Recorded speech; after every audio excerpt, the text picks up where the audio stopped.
Moi, voyager avec mon travail, c'est quand même extraordinaire.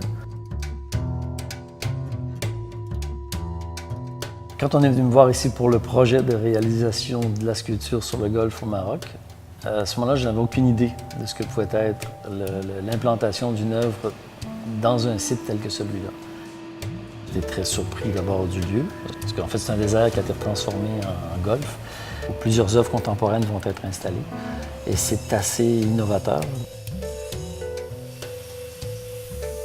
J'arrive puis je regarde le golfe et puis je cherche une idée, puis je cherche encore, puis j'ai de la difficulté à trouver, puis je me rends compte en fin de compte que le golfe est encore plus artificiel que ce que je vais aller y poser dessus, parce qu'il a été fait de toutes pièces.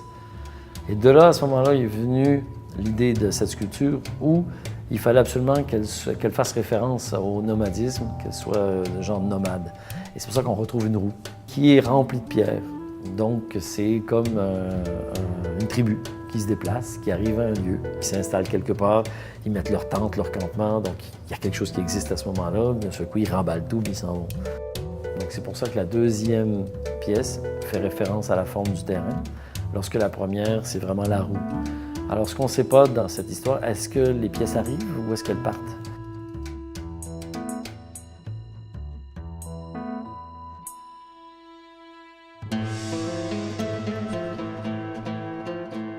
Donc là, c'est des œuvres qui sont quand même de grande dimension. Donc, on parle des œuvres de 15 pieds pour une et de 40 pieds pour l'étendue de la suivante. La problématique était la réalisation des deux éléments pour qu'ils aillent très bien un avec l'autre. Et en même temps, la courbe se déploie avec une grande partie dans le vide. Et cette partie dans le vide, lorsqu'elle va être chargée de pierre, va offrir des contraintes très fortes à la matière. Et là, on a eu besoin de travailler avec un bureau d'ingénieurs pour trouver vraiment l'idéal pour qu'elle résiste et qu'elle puisse vivre.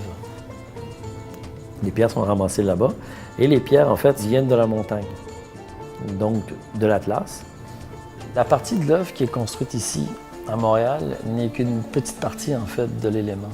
La partie la plus importante va rester, pour moi, l'espace qu'on va pouvoir voir au travers des pierres, donc la transparence de l'œuvre. Et c'est pour ça que quand on va mettre les roches à l'intérieur de l'œuvre, elles sont toutes placées à la main, une par rapport à l'autre, elles sont embriquées les unes dans les autres. Et l'ensemble de ces pierres-là vient aussi solidifier l'œuvre et en faire, devient plus qu'une seule masse. Pour moi, il y a aussi le fait que la pierre devient légère. C'est très important que la pierre ait une certaine forme de légèreté et qu'on sente que tout ça, c'est humain, en fait, en quelque part, ça se tient. L'intérêt, c'est de découvrir aussi un nouveau pays. Le fait que j'arrive à faire une pièce nomade, c'est forcément parce que je suis allé dans les montagnes et que j'ai vu des nomades qui sont installés, puis le fait que les gens changent d'endroit. C'est comme mes enfants. Moi, je suis heureux de savoir qu'ils vont être heureux ailleurs et pouvoir vivre ailleurs. J'ai pas de nostalgie. Par contre, c'est vrai qu'il y a une forme de fierté, là, à savoir qu'on va être dans un lieu avec plusieurs autres artistes. Donc, c'est de faire partie quand même d'une communauté, d'un groupe. Ça, pour moi, c'est très important.